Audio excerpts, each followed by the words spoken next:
There is a well in Tokyo where 17 people died across 3 centuries. Not from falling in, from listening.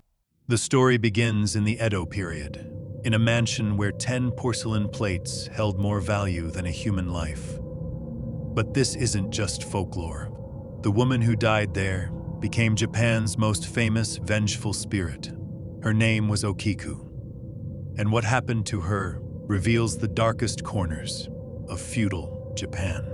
By the end of this story, you'll understand why modern Tokyo residents still avoid certain wells after dark, and why counting to 9 carries a curse. This is the tale of Banchō Sarayashiki, the dish mansion, where beauty, betrayal, and revenge created a haunting that refuses to end. To understand this curse, we need to step back to 17th century Japan. The Edo period, a time when social hierarchy was absolute and unforgiving. In the Bancho district of Edo, what we now call Tokyo, stood the mansion of a samurai named Oyama Tessen, a man of status, a man of power, a man of cruelty. Within these walls lived dozens of servants. Among them was a young woman whose beauty was whispered about throughout the district. Her name was Okiku. Okiku wasn't just beautiful, she was dutiful, intelligent, and fiercely loyal to her position. In feudal Japan, a servant's loyalty was everything. It was survival. Her most important responsibility, guarding the mansion's most prized possessions. 10 antique plates, imported Dutch Delftware, each worth more than a servant could earn in 10 lifetimes. These weren't just dishes. In Edo society, such foreign luxuries were symbols of power. Status made tangible, and Okiku treated them with reverence bordering on worship. Every night, she would count them, 1, 2, 3, all the way to 10, a ritual that would later become her eternal torment. But someone was watching her. Oyama Tessen himself had noticed the beautiful servant. And in feudal Japan, when a samurai desired something, refusal wasn't an option. Historical records from the period describe Oyama as ambitious but unstable. A man who collected beautiful things the way others collected weapons. And now, he wanted Okiku. He approached her one evening in the garden. Cherry blossoms fell around them like snow. To an outsider, it might have looked romantic. It wasn't. "Become my mistress," he told her. Not a question, a command. But Okiku, despite her low status, possessed something rare in that era, the courage to say no. Some versions say she was already promised to another servant. Others say she simply couldn't betray her sense of honor. Either way, her refusal signed her death warrant. Aoyama's expression didn't change. That is what made it terrifying. He simply nodded, turned, and walked away.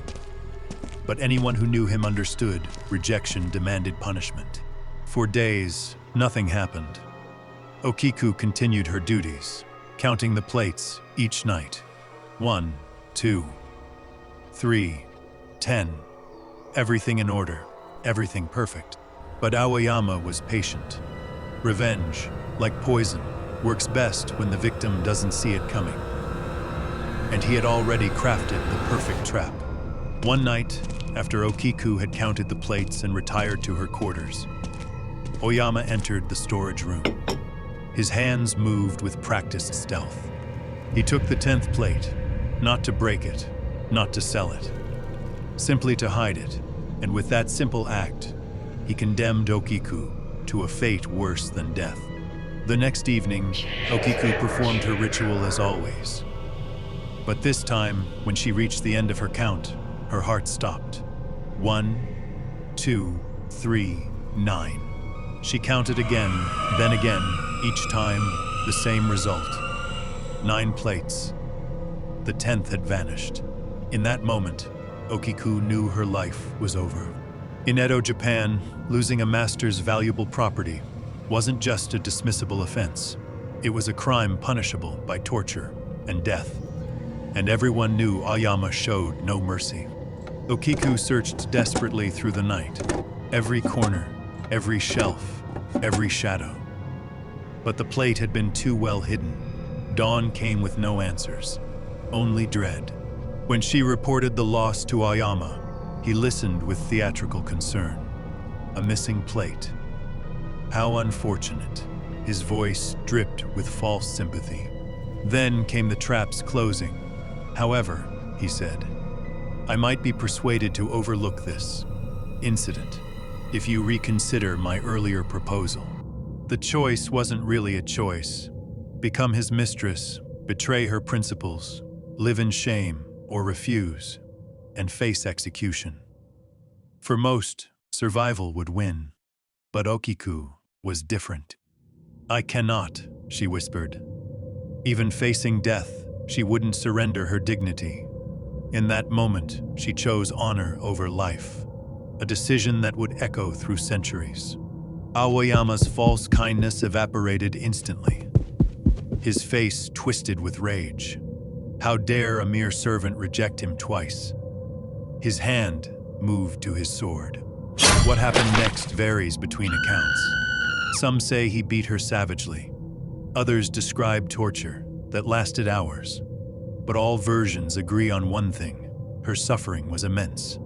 Historical records from Banshee mention a servant girl found dead in 1741. The official cause, accident. But whispered accounts told a different story. In some versions, Aoyama severed her finger as punishment before imprisonment. In others, he killed her immediately. But the most famous version says he drowned her in the mansion's well. Her body hit the water with barely a sound. The well, meant to give life, became her tomb. And as the ripples faded, something else began. Something that would haunt Banshee. That night, the mansion fell silent. Too silent. Servants noticed first. Even the cicadas had stopped singing. Then, from the well, came a sound. A woman's voice, soft at first, counting Ichi, Ni, San, 1, 2, 3. The voice floated through the darkness like smoke. Aoyama heard it from his quarters. His blood went cold. He recognized that voice. Okiku, counting her beloved plates from beyond death. The counting continued. Yan, Go Roku, Shichi. 4, 5, 6, 7. Each number clearer than the last, growing in intensity. Hachi, Ku, 8, 9. Then silence, a pause that seemed to last forever. Everyone in the mansion held their breath, waiting. Then it came. A scream that split the night. A wail of grief, rage, and betrayal. So intense, it seemed to shake the very foundations of the mansion. The scream faded into sobbing, then silence. Then, a minute later, it started again. Ichi, Ni, San, the counting, the endless, cursed counting. This became the pattern. Every night, Okiku's ghost would rise from the well and count to 9, never reaching 10, never finding peace. Servants began fleeing the mansion.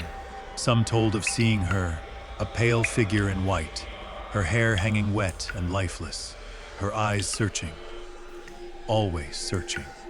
Others reported worse fates. Those who listened too long to her counting would fall ill. Some died within days, their last words always the same. 9, only 9. Aoyama tried everything: exorcists, Buddhist priests, Shinto rituals. But Okiku's rage was too pure, her betrayal too deep. No prayer could reach her. The mansion's reputation spread throughout Edo. People crossed the street to avoid walking past it. Parents warned children away. The cursed house of Banshee. Historical documents from 1743 mention the Aoyama mansion being abandoned. The family fled, leaving everything behind. Even samurai pride couldn't withstand Okiku's curse. But the counting didn't stop. For decades afterward, people reported hearing it. The well remained, and so did Okiku's ghost, trapped in her eternal task. Different versions of the story emerged across Japan. In Himeji, they told of a similar well. In Kyoto, another variant. But all shared the core: betrayal, murder, and counting. The story became a Kaidan, a classic Japanese ghost tale. Traveling storytellers performed it in villages.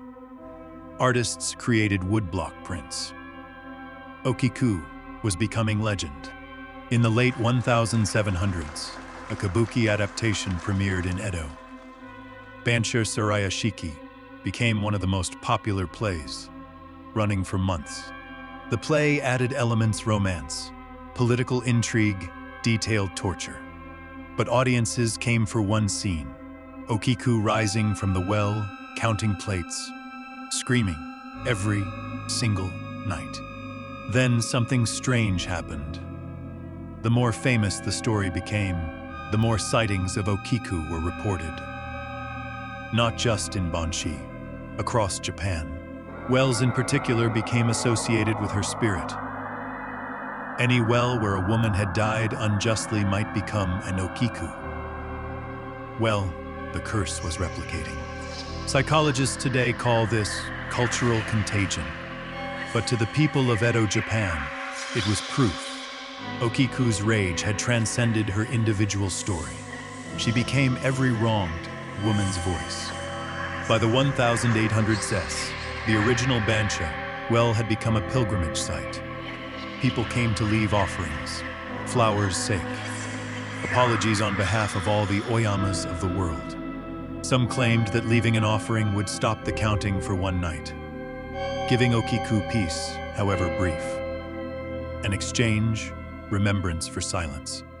But others came with different intentions: ghost hunters, thrill seekers, foreigners fascinated by Japan's supernatural traditions.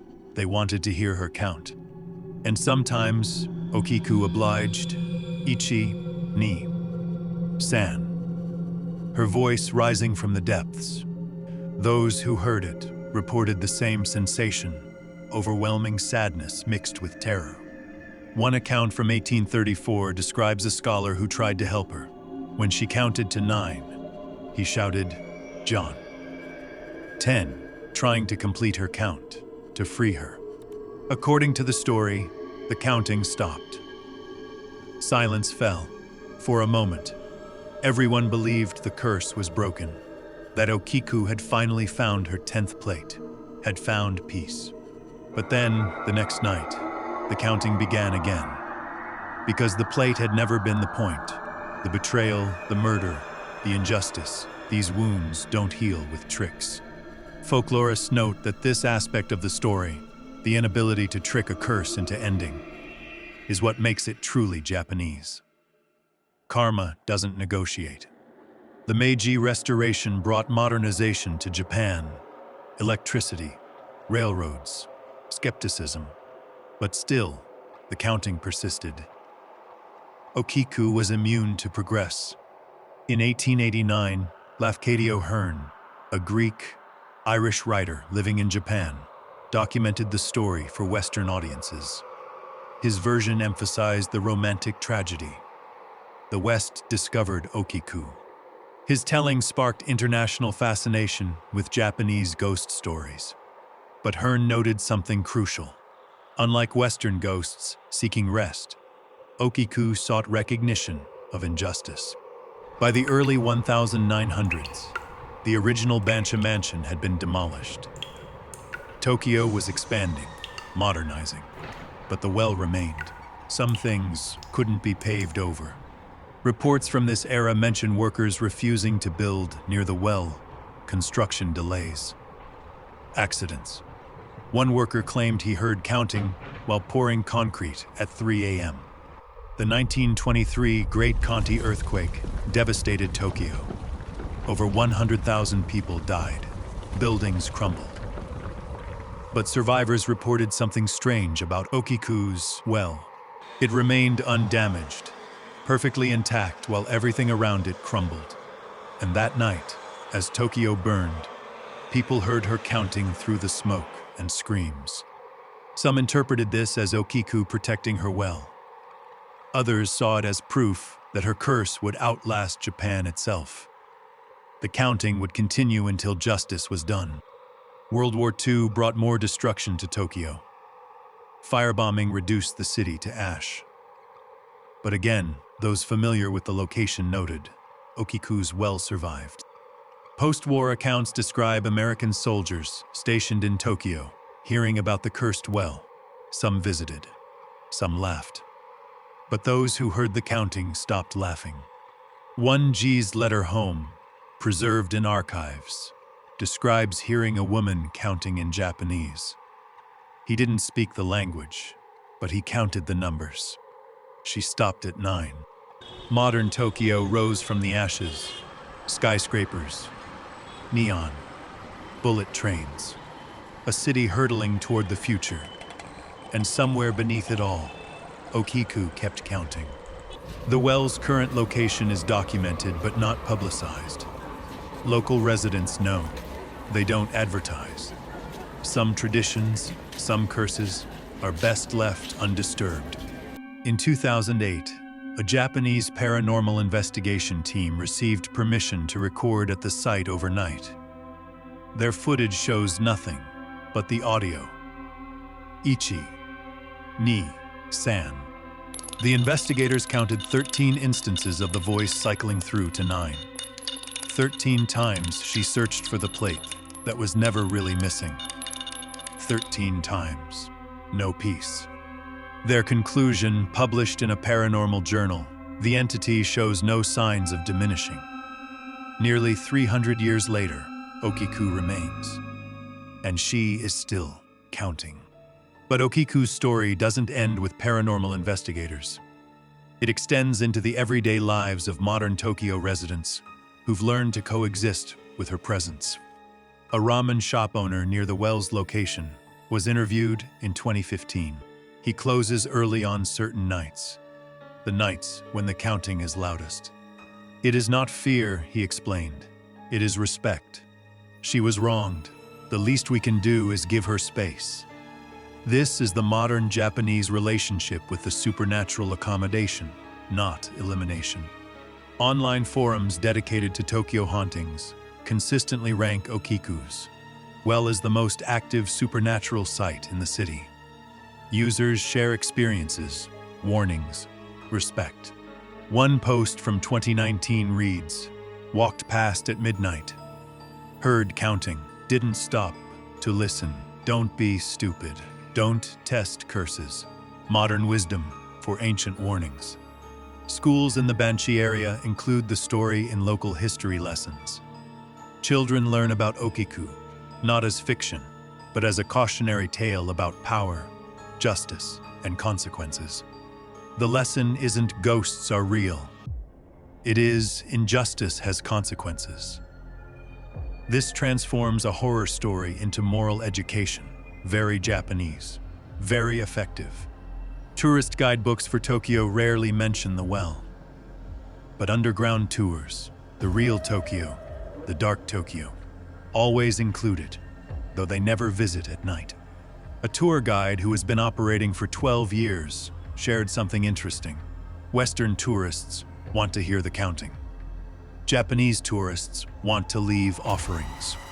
This cultural divide reveals something deeper: entertainment versus tradition, curiosity versus reverence. The way we approach ghosts reflects how we view the past itself. In 2011, after the Tohoku earthquake and tsunami, offerings at Okiku's well increased dramatically. Candles, flowers, prayers for other wronged souls. Trauma seeks connection. Those mourning the earthquake's victims found kinship with Okiku's suffering. Across centuries, across contexts, injustice creates a common language. Japanese horror movies have featured Okiku countless times, but the most accurate adaptation might be the 1957 film Ghost Story of the Mansion. It changed nothing, just told her truth. The film's director said in interviews, "I didn't need to add anything. Her real story is more terrifying than any fiction, because it actually happened."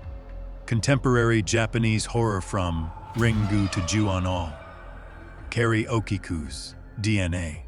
the wronged woman, the refusal to be silenced, the counting, transformed into ringing phones or ticking clocks.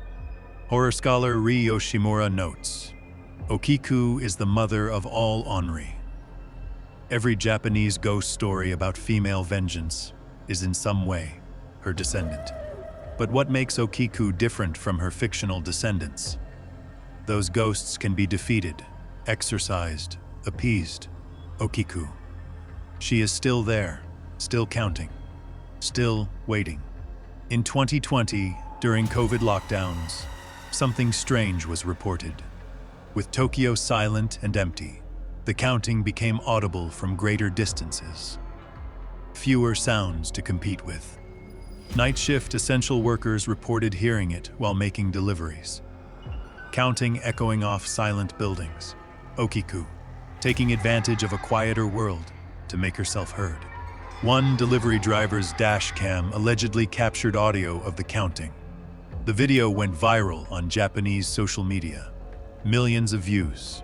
The comments section, half skeptical, half terrified. Skeptics claimed it was audio added in post. Believers pointed out the driver's genuine fear reaction. But the real question nobody asked, why would someone fake the specific ghost? Because Okiku isn't entertainment in Japan, she is real. A real person who really died, a real injustice never corrected. This is what separates legend from folklore. Modern forensic historians have attempted to verify the original murder. Records from 1741 are incomplete, but references to Servant Girl and Oyama Mansion exist. They can't prove Okiku existed, but they also can't prove she didn't. This ambiguity, this space between fact and myth, is where ghosts live most comfortably. What we know for certain, the well exists. The story exists. The counting is reported. And for 300 years, something has refused to be silent. Whether you believe in ghosts or not, you must believe in this. Okiku represents something real. Injustice demands witness, and some voices refuse to be buried. So here is what you need to know if you're ever in Tokyo. If you find yourself near a well at night, if you hear a woman's voice counting, don't stop to listen. Don't count along. Don't try to shout 10. When she reaches 9, centuries of people have tried. The curse doesn't break that easily. Don't take photos. Don't record audio. Digital devices have a way of capturing things you don't want to bring home. Okiku doesn't need your social media to spread. If you do hear it, leave immediately but calmly. Respect given is often respect returned. Panic attracts attention. Attention attracts more. Locals say that Okiku doesn't harm those who show respect. It is the mockers, the thrill seekers, the disrespectful who experience complications, accidents, illness, bad luck. Some things in Japan, in any culture, really deserve acknowledgement rather than explanation. Okiku is one of them. You don't need to believe. You just need to respect. The well is still there. I won't give you the exact address. If you're meant to find it, you will. If you're not, consider that a blessing. And if you're there on a quiet night and you hear Ichi, Ni, San, remember, you're hearing history. You're hearing injustice. You're hearing a woman who refuses to disappear. Don't add to her pain by making it entertainment. Acknowledge what happened. Then leave her to her counting. It is all she has left. Stories like Okiku's exist in every culture. The wronged who won't stay buried. The injustices that haunt across generations. These aren't just ghost stories. They're warnings, reminders, history written in the language of the supernatural. And here, we tell them as they deserve to be told, with respect, research, and recognition of truth. If you want to hear more stories from Japan's darkest corners, the Kaidan that shaped a nation's nightmares, subscribe. New tales every week, all based on documented accounts. I'm your guide through Japan's haunted history. Until we meet again, remember, some debts transcend death, some voices refuse silence, and some wells should never be disturbed.